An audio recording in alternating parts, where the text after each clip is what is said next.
Welcome back. Well, it's time to talk a little soccer, which after today, that's going to be our only high school sport left for this entire season.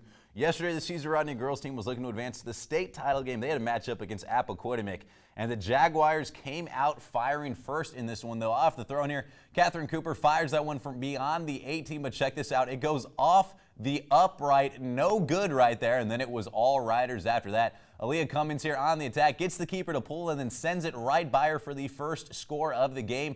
A few minutes later, they're going to push that lead to 2-0. It's Jaina Moore right here, a perfect header, finds the back of the net. That's so hard to do and it's so rare to see in high school.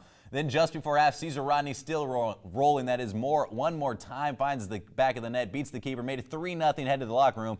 Just 5 minutes into the second half, CR would go ahead and put this thing away. Lindsey Grumwell sends that one in. The Riders absolutely dominate that thing. They're headed to the state title game, 6-0 the final. We want to win really bad. We've been here like a couple of times. You already know the deal, so we just want to win.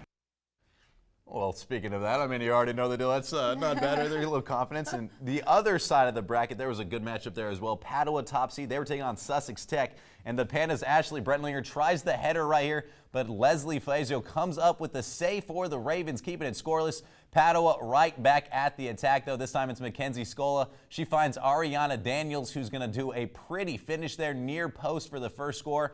Tech looking for the answer off a free kick. Michelle Laws, big year for her, but not so much on that shot right there. Gets saved by Abigail Bodart. Then Padua would just slow it down and take this thing over.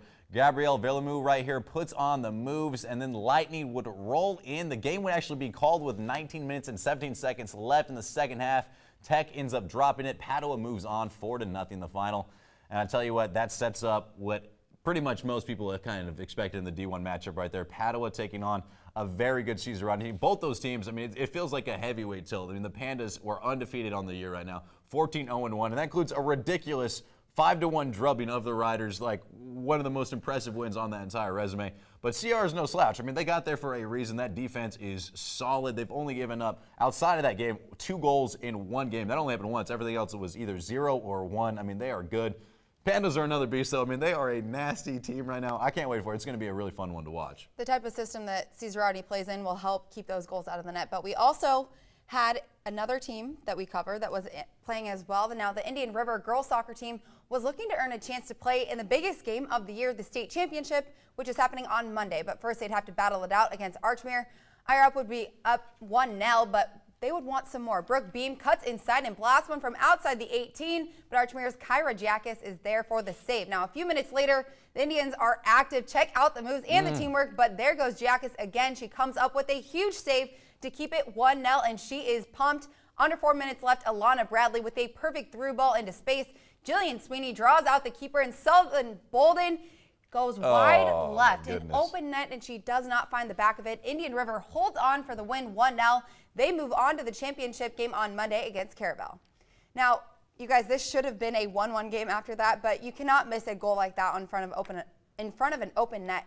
Now, it is a lot tougher when you're actually that person standing in front of the goal. You don't actually always anticipate that it's going to be coming to you.